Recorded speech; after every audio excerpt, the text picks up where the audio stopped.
नमस्कार दोस्तों, एक बार फिर से आपका स्वागत है हमारे Hindi news channel news 555 days में। और दोस्तों, जैसा कि आप देख रहे हैं, अभी हमारे सामने परम पूज्य गुरुदेव गुरु विष्णुदास महाराज जी हैं और अयोध्या के परम संत हैं। सबसे पहले मैं स्वामी जी के बारे में बता दूं कि स्वामी जी ने हिंदू राष्ट्र के मांग के लिए 15 दिनों का अनशन भी रखा और सरकार के एक बड़े आश्वासन के बाद इनका अनशन खत्म हुआ। बहुत बार भारत के हिंदू राष्ट्र के मांग को लेकर ये मुख्यमंत्री योगी आदित्यनाथ से भी मिल चुके हैं और आज हम ऐसे सिद्ध पुरुष के सामने हैं, हम उनसे बात करना चाहते हैं। बाबा जी, अभी देखा गया हाल में कि राज ठाकरे जी आने के लिए बोले थे अयोध्या में और सारे संतों ने पुरजोर विरोध किया और अंत तक आप लोगों ने मिल करके राज ठाकरे जी की तबीयत खराब कर ही दी और उन्होंने स्टेटमेंट दे दिया कि मेरे तबीयत खराब होने के कारण मैं अयोध्या नहीं जा पाऊंगा। आखिर ये सारा संत समाज क्यों खिलाफ रहा राज ठाकरे के? देखिए, बात ऐसी है कि माननीय सांसद श्री बृजभूषण जी ने जो बयान दिया था कि राज ठाकरे जी अयोध्या आए और माफ़ी मांगे, संतों से अयोध्या आए। अगर माफ़ी नहीं मांगते तो मैं अयोध्या नहीं आने दूंगा। तो इसका कहने का अर्थ ये होता है कि बृजभूषण ने ये नहीं कहा था कि मुझसे माफ़ी मांगो, उन्होंने कहा था कि संतों से तो माफ़ी मांग लो, प्रधानमंत्री जी से तो माफ़ी मांग लो, योगी आदित्यनाथ जी से माफ़ी मांग। और माफ़ी क्यों मांगने को उन्होंने कहा था? इसलिए कहा था कि भारतीय उत्तर प्रदेश की जनता जब उनके प्रदेश में जाती थी तो तंग किए, अत्याचार किए और उत्तर प्रदेश की जनता के प्रति एक उन्होंने गलत टिप्पणी किया था। बिहार भी साथ में शामिल है। हाँ, तो वो ये सब टिप्पणी उन्होंने जब किया तो जनता दुखित हो गई। तो बृजभूषण ने इसीलिए कहा कि आप अयोध्या आइए, स्वागत है, मगर माफ़ी मांगिए। और देखिए, माफ़ी मांगने से बड़ा होता है। अगर राज ठाकरे जी के अंदर जरा भी विवेक बुद्धि होती तो खुद माफ़ी मांग लेती। स्वस्थ का बहाना नहीं बना, अस्वस्थ का उन्होंने बहाना बनाया है। हमारी दृष्टि से लग रहा है हमारे अयोध्या के संत समाज आक्रोशित है राज ठाकरे जी से। इसलिए है कि राज ठाकरे जी के वाणी और विचार और धारा नहीं मिल रही है। घमंड है, अहंकार है। रामायण में लिखा है, कौन जन्मा जग माही, प्रभुता पाए तेहि मत नाही। ऐसा कौन जन्म लिया है जो किसी पदवी पा जाए, किस पद पे रहे और मद ना हो, अहंकार ना हो।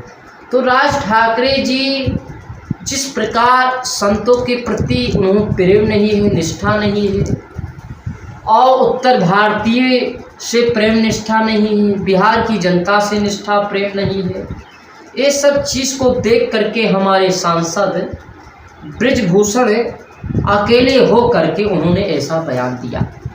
अच्छा बाबा जी, ये बताइए कि जो राज ठाकरे जी हैं उनसे आप बाला साहब ठाकरे की तुलना किस प्रकार करते हैं? क्योंकि एक ही परिवार है। देखिए, अब आपने परिवार की बात बताया तो हिरण्यकश्यप का भी तो परिवार था जिसमें प्रहलाद जी ने भगवान की भक्ति किया और हिरण्यकश्यप भगवान को गाली दिया, तो वो भी तो परिवार था। राक्षस का पुत्र हो करके महापुरुष बन गया और पिता राक्षस के राक्षस रहा। उसी प्रकार से जो बाल ठाकरे जी हैं, तो बाल ठाकरे में राज ठाकरे में बहुत अंतर है। बाल ठाकरे जी ने हिंदू को जगाया, बाल ठाकरे जी ने संस्कृति सनातन धर्म के लिए लड़े, बाल ठाकरे जी ने भगवा रंग को फैलाए, बाल ठाकरे जी ने हमारे मठ मंदिरों की रक्षा की, बाल ठाकरे जी ने अपने विचारों धाराओं से, अपने व्यवहारों से देश विदेश में नाम कमाए। इसीलिए बाल ठाकरे जी की जैसा राज ठाकरे नहीं हो पाएंगे कभी, ना भूतो ना भविष्यति, ना वर्तमान में हो पाएंगे और भूतकाल में तो देखे रहे चाहते हैं। सबसे पहला मेरा प्रश्न बाबा ये है, आप ये बताएं कि भारत को हिंदू राष्ट्र बनाना कहाँ तक जरूरी है? देखिए, पहले आपके चैनल को हम धन्यवाद देना चाहते हैं और पहले परम पिता परमात्मा का एक श्लोक हो जाए, उसके पश्चात मैं अपनी बाणी को आगे कहूँगा।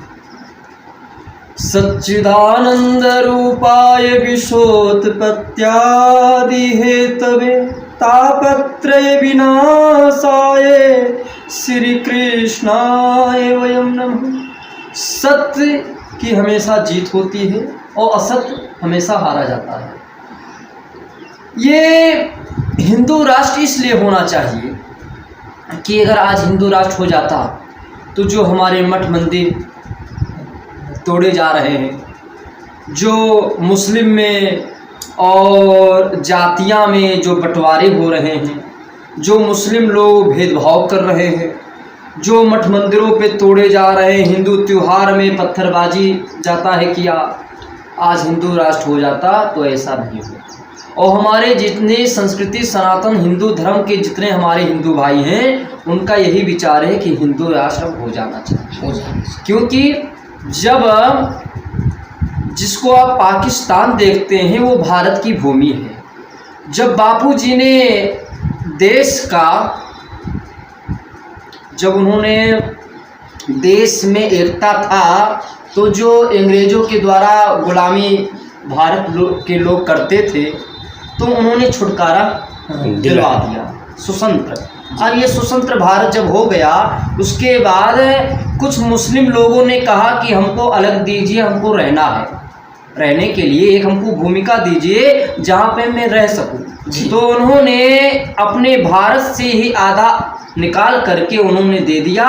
तो मुस्लिमों ने जब उसमें रहने लगे तो उन्होंने पाकिस्तान नाम घोषित कर दिया, जिस नाम से आप लोग जानते हैं जी। तो जब हमारे महात्मा गांधी जी ने दे दिया तो उस पाकिस्तान जब नाम है तो अब मुस्लिम भाई वहाँ रहना चाहिए। क्योंकि देखिए अमेरिका अलग नाम हो गया देश का, भारत अलग नाम है, और ये क्या कहते हैं नेपाल अलग नाम है। उसी प्रकार से एक हिंदू राष्ट्र के लिए भारत भी एक अलग देश होना चाहिए जिसमें केवल हिंदू भाई ही रह सके, क्योंकि संविधान कहलाता है। और दूसरी बात से कि हिंदू राष्ट्र आज अगर हो जाए आज, तो जो बवाल आप देख रहे हैं ये सब बवाल नहीं होगा। राजस्थान में इस्लामिक झंडा को लगा दिया गया और भगवा झंडा को मतलब फेंक दिया गया। ये अनुचित है, निंदनीय है, अपराध है, ऐसा नहीं करना चाहिए। तो राजस्थान सरकार को आप अयोध्या के पावन भूमि से क्या संदेश देना चाहेंगे? यही संदेश देना चाहता हूँ कि चाहे राजस्थान हो, चाहे कोई भी प्रांत हो, और जिस प्रांत का मुख्यमंत्री हो, उससे यही निवेदन अनुरोध में करना चाहता हूँ कि जितने प्रांत के मुख्यमंत्री हैं उनकी बैठक हो समीक्षा, और माननीय भारत के प्रधानमंत्री श्री नरेंद्र मोदी जी उनसे बात करें और हिंदू राष्ट्र के लिए कुछ चर्चा हो कि हिंदू राष्ट्र अब हो जाए। जैसे कि बाबा अभी विगत कुछ दिनों पहले आपने अनुष्ठान किया था भारत के हिंदू राष्ट्र होने के लिए, उसके बाद जो है आपने उसमें बहुत कड़ी शर्तें रखी थी, अंत में सरकार को झुकना पड़ा, उन्होंने आपको आश्वासन दिया और आपका अनशन जो है टूटा। देखिए मैंने अपने ये हनुमानगढ़ी के स्थल पर मैंने पूजा पाठ किया, धार्मिक अनुष्ठान किया, क्योंकि संस्कृति सनातन धर्म में कोई भी कार्य करो तो अनुष्ठान उत्सव जाता है किया। मैंने अनुष्ठान उत्सव किया। हमारी 3 मांगे थी कि हिंदू राष्ट्र को घोषित हो, गाय को पशु राष्ट्र घोषित किया जाए, और नगर निगम क्षेत्र में जो मांस मदिरा का बिक्री हो रहा है उस पर सरकार रोक लगाए, और साधु संत समाज के लिए कल्याण के ट्रस्ट का निर्माण हो। ये 3 हमारी प्रमुख मांगे थी। और दूसरी मांग थी कि हमारे देवी देवता पे गलत टिप्पणी करने वालों को कड़ी से कड़ी उनको सजा दिया जाए। इसीलिए तो मैंने 15 मई को बोला था कि अगर ये मेरी मांगे पूरी नहीं होती है तो मैं आत्महत्या कर लूँगा। और भारत के माननीय नरेंद्र मोदी जी को मैंने ज्ञापन भेजा था, और उत्तर प्रदेश के माननीय मुख्यमंत्री जी आए थे, उनको मैंने ज्ञापन दिया था। उन्होंने ध्यान दिया कि नहीं दिया ये मैं नहीं जानता हूँ। उसके बाद अलाव सब आने लगे हमारे पास। उसके बाद प्रशासन भी आई, बोली महाराज जी जो आपने बयान दिया है आत्महत्या का, ये एक साधु के नाते ये निंदनीय है, अपराध है, और ऐसा बयान नहीं देना चाहिए महाराज जी। और मैं आपको समय देता हूँ 2023 7 नवंबर, अभी भी हमारी वीडियो है, तो उसमें मैं अगर मेरी मांगे नहीं पूरी होगी 2023 7 नवंबर में, तो मैं फिर अन्न त्याग करके फिर मैं अनशन की तैयारी करूँगा जी। कहने का मतलब है कि आपने समय बढ़ा दिया है लेकिन आप अपने वादे पे कायम। हाँ, कायम है। अच्छा, एक बात बताइए स्वामी जी, अभी जो गाय को लेकर के यूपी सरकार का जो रुख है जी, वो बहुत अच्छा है। देखा जाए तो जगह जगह एक्शन हो रहा है, जगह जगह बूचड़खानों को बंद किया जा रहा है और गौ माता की संज्ञा दी जा रही है। इतना होने के बाद भी फिर कैसे ऐसे लोग सरवाइव कर पा रहे हैं? देखिए, सारे योगी जी के सत्ता में एक्शन हो रहा है गाय के प्रति, ये ठीक है, किंतु जब तक सीसीटीवी कैमरा नहीं लगाया जाएगा, जब तक योगी आदित्यनाथ जी की निगरानी में नहीं रहेगा गौशाला, तब तक हमारी गौ भूखे मर रही है, तड़प रही है। आप देखते होंगे हर गौशालों में भूखे मर के बेचैन दुखित होती हैं। और गौ में 36 करोड़ देवता का निवास होता है। लिखा है नमो गोभ्यम श्रीमतिभ्यम शुचोभ्यो नमो नमः। गौ के अगर दर्शन मात्र हो जाए तो सब पाप नष्ट हो जाता है।